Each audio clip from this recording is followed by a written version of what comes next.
Good evening and welcome. We're snowbound over here and I'd like to welcome you to the Jazz Ranch. And in the words of the famous Lord Buckley, I'd like to say, hipsters, flipsters, and finger-popping daddies, knock me your loads.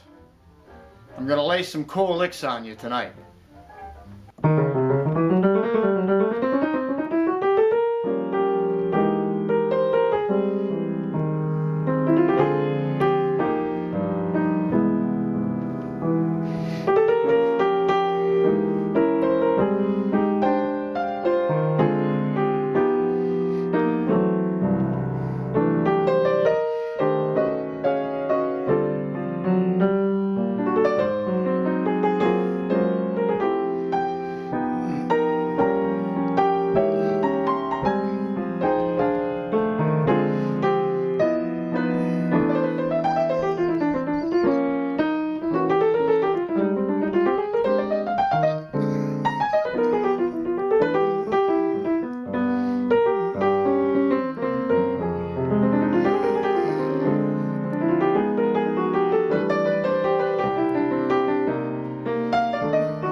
This song is called What Is This Thing Called Love by Cole Porter.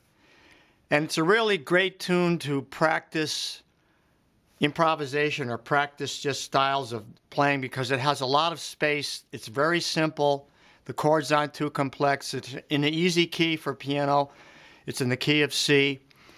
And it's a good way for me to illustrate how to use the left hand comping against a melody like this. So I'm putting the chord in there now in between the melody lines, like that supports the melody line, but now this one in the space fills the space.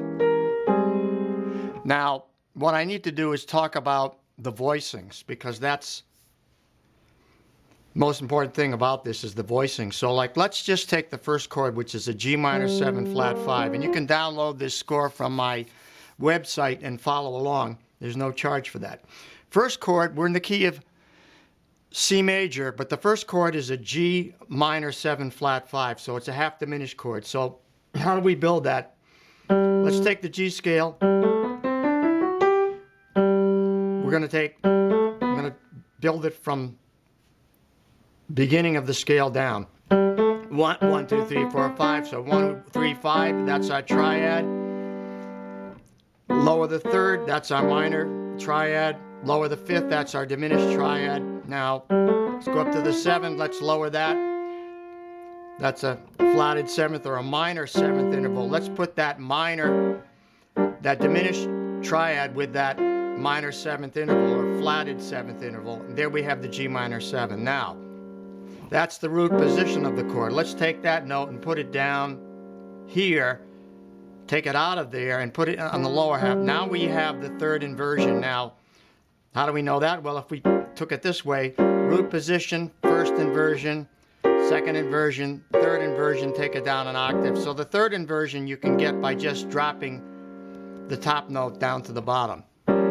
So that's the first chord in the G minor 7 flat 5.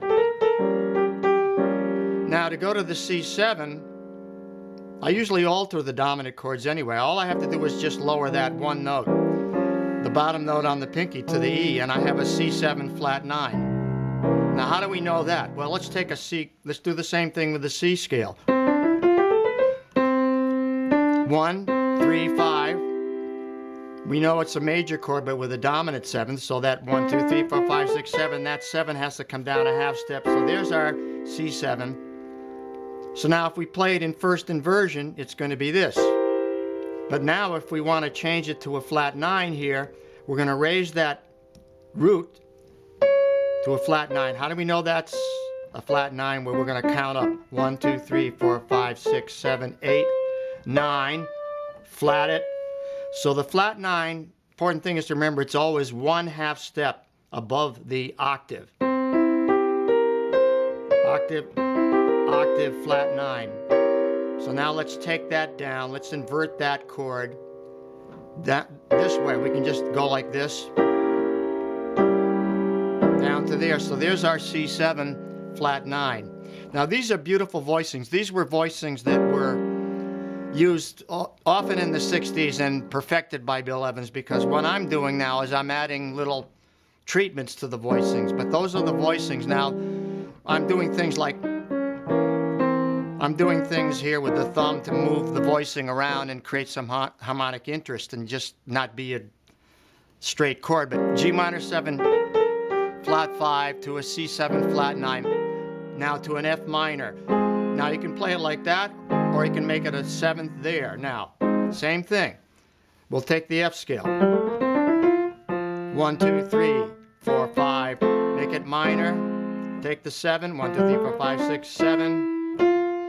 7, let's lower that. Now there's an F minor 7. Now let's put the 7th on the bottom. There it is. Now I can do some things with this. I can go like...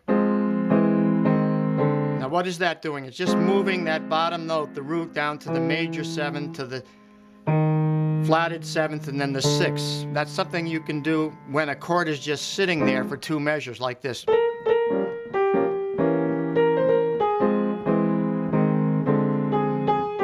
See that, how that worked? So now that's really an F minor 6, but it's also a D minor 7 flat 5 if you look at it in root position. How do we know that? Same rule. Just take the D scale. Continuing from the 5th measure now, I have a D minor 7 flat 5. Now how do I know that? Well, I play the D scale. Okay, so I know. There's my major chord, there's my minor triad. Now flat the 5, there's my diminished triad. Now I want the flatted 7th, right? 1, 2, 3, 4, 5, 6, 7. So I'm going to flat the 7, add it to the diminished triad. There's my half diminished chord. Now I can play it there, or I can invert it in all these inversions. So now you might say, well, why isn't that an F minor 6? Or why isn't this an F minor 6? Well, it is, depending on what's in the bass. So in other words, if I play a D down here, it's a D minor 7 flat 5. If I play an F down there, that's an F minor 6. So it all depends on what's in the bass. Now it may be implied, you may be just hearing it, it may not be there, or you may have a bass player play it. But you would hope that the bass player would play the root there. He doesn't have to play the root, but if he does, it clarifies and takes out the ambiguity of the fact of what it is. But regardless of that, whether you hear it as a D minor 7 flat 5 or an F minor 6, it still sounds right with the melody, like this. Then I go to this. Now you might say, well, why do you have that in there? Well, no, that's one of those dissonances that you have to live with, I think. It's the way the composer wrote it. I mean, he could have written it this way, not had the dissonance, but that's a lot of the rules of putting a chord progression underneath a melody are that you have to follow certain rules that align with the normal way the chords would resolve and move. So we have 2, 5, 1 in F minor, then we have 2, 5, 1 into C major. Well, that's another topic. I just want to talk about the voicings now. So I'm on the D minor 7 flat 5, and when I get to the G7 now, I can play it like that. Now I'll often play a G7 like that, in which it's an inversion of a G7. Like the 7th is on, the flatted 7th is here, the 3rd is there, and the augmented 5th is there. So I'm altering. Even on the score it says altered. Now you might ask, what does altered mean? Well, that means you can alter it any way you like, but usually you'll alter it in something that's appropriate. Like in here, the appropriate note is the augmented 5th because the melody goes to the augmented 5th. Now, how do I know that's the augmented fifth? 2, 3, 4, 5. 1, 2, 3, 4, 5. Augmented fifth there. So the melody goes there. So that's why I want to voice it that way. I'm supporting the melody note with the chord. Then I go to C major 7 there. So now we'll continue. That's the first 8 measures. Now, you might say, well, let's say, what are we going to do with that C major? Just sit on it for 8 beats? No, I'm going to do something with the C major, like I'll move it around, like I might do inversions of it. I might play something. I might play something in the left hand or something in the right hand. That's a fill in the right hand. Here's a fill in the left hand. Like that. That's a fill, or something as simple as that would be a fill. So that takes care of the first 8 measures, and the next 8 measures are pretty much the same. We'll go to the bridge now. I just want to talk about how to invert chords to the rootless position. Let's take G minor 7, for instance. So now, root 3rd, 5th, 7th. Now, to invert it, we would just drop the bottom note and bring it up to the top, like that. That's the first inversion. So G minor 7 in first inversion. Second inversion, third inversion. So now let's take that second inversion. Now the rule would be drop the root and add the 9th. So we know the 9th is 1 step above the root. So there's the G minor 9 there. Now, if I play the bass note, you can really hear it, what it sounds like. Or if the bass player plays that, we can really hear that. Now, that adds color to the G minor 7 that we didn't have. We can't play, I can't play that 9th. Some people can, but I can't play that. Let's just do that like that now, and we have the 9th in there. Now, another way you could do it is you could add it here, like that. But now let's take that to the third inversion. If we went up here like this, to the third inversion, then drop the root, add the 9th, we'd have this. And let's take it down an octave. So there's our third inversion, which sounds very much like a Bill Evans type of chord, because he did that sort of thing with that minor second interval in there. Gives it a lot of interesting color. So there you have the basic rule: is you invert it in either direction, and you drop the root and add the 9th. That would be it. Now, from that position, now I can just move to like a C9, like that. By moving one note, I can just move this down here, and now I have a C913. Now you say, how are you getting that? Well, if you look at the C scale, let's look at the C scale. And we have that particular voicing, we have the 3rd, we have a 6th, we have a flat 7, and we have a 9. Well, that 6 can be interpreted as a 13, particularly if you look at it from building from the 7th down there. But regardless of that, I'm going to call that a 13 because we don't usually combine the flat 7 with a 6. So that would be a 13 chord. And then if you invert it, you're going to have it up here. So now the other way to play this is G minor 9 like that, and the C13 like that, and then it resolves to F. So that's a 2-5-1 in that position. The other position would be here, or like this, like that. So these particular inversions and progressions are available in my book. They're all written out for you. But I also can send you a download. So we'll continue now. Now, looking at the bridge, we have a C minor 7. So now what I'm doing is I'm taking the C minor 7 in root position, I'm inverting it. One inversion, I'm adding the 9th. So now I have this. Now you might ask, why am I having that in there? Well, it's just, you get used to hearing that sort of sound in jazz. Then I go to here, and I go there. Now that can be, we can look at that as being an F7 chord with a flat 9 with an augmented 5th, which fits the melody nicely, like this. There's my B flat major 7, but inverted, right? So now I invert it, I add the 9th. So the rule is always add a 9th to any chord you can, where it sounds good.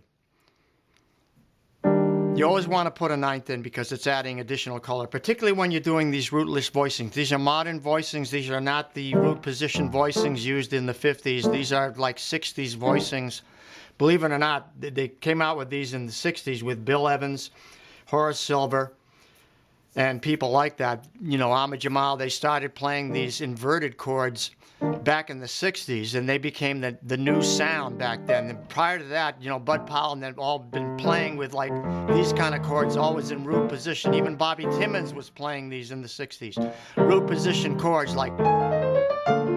Now we're inverting them, we're adding the ninth, we're adding more color. Okay, and then the A flat 7 there. See now that, well, how I'm coloring it with the 13. So like I have, you say, how is that, can be that be an A flat chord, an A flat 7 chord? Well, there's the 7th on the bottom, there's the 9th, there's the 3rd, right? And there's the 13th. So the most important things to have are in rootless chords, to have the 3rd and the 7th in the chord. The bass player can play the root. As long as you have the 3rd, you know it's major or minor. As long as you have the 7th, you know it's either a major 7 or a dominant 7th or a minor 7th. So you need the 7th and you need the 3rd, and that does it. And then you can add the color tones after that. We can add the 9th and the 13th. So there's a beautiful sounding chord on that melody line. Then I'll go to D minor there, and then a G7 there. So I'm adding some harmony in the right hand, but most of it, these left hand voicings are rootless, and then I'm comping with them. So we're going to talk about the comping and the rhythm of the comping. I want to talk about the rhythmic aspects of the left hand, how it complements the right hand. And, you know, this is a swing tune, so it's swing eighths. It's not like a Latin tune or anything else. It's just a swing tune, so it has a swing eighths. So the left hand tends to complement the right hand off of the right hand. In other words, it can support it like this. Like that. It could do that, or it could play against it like. And that's usually what I do, is I'll play the left hand in the space between what the right hand is doing. When the right hand is holding the note like that. What is this thing? I'm holding that note. Now I want to put a comp in there. So I'm going to comp the G minor 7 flat 5 to the C 7 flat 9 in that space. Like this. And I put this left hand. Now that fills in that empty space and gives it rhythm too.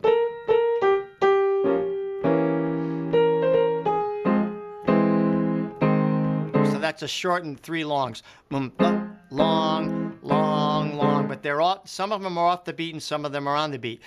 Off, on, off, like that. See? So that's what makes it swing, is the combination of the off beats and the on beats. That's what you want to get in your left hand.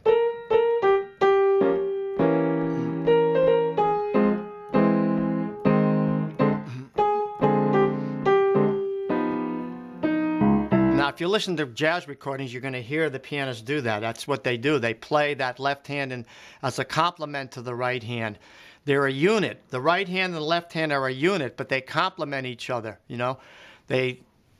One is off the other, and one supports the other. Now, I can support it like this. I can support the rhythm of the left. Say I'm going to play the right hand now in a different rhythm. I'm not going to play D. I'm not going to play D-da. It's written like this. I'm going to play D-da. Da. So I might go dee da da. See, with the left hand now supports that rhythm of the right hand. Da ba da ba ba da. Like that. See, instead of da da da da. That's complementing but not supporting. This is supporting.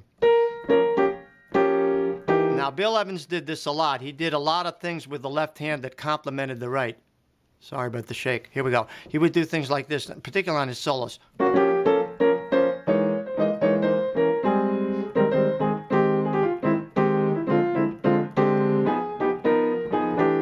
Now, if you know Bill Evans, you know that's what he did a lot. And it's a really cool thing to do. So that's the important thing to understand about the left hand and the rhythm. Now, whether you're comping behind a singer and you're playing, and we're going to do another tutorial on just comping behind a singer, but for now, let's just look at what the left hand is doing against the right and try to understand that rhythm. I just want to wrap up by saying thanks so much for watching tonight. We had a blizzard up here in southeastern Connecticut, so I was able to do this for you, and I hope you enjoyed it. But I really appreciate your support and your comments and your thumbs up and everything. So thank you. I love you guys out there. Keep watching, and until next time, I'll say swing loose. Bye-bye.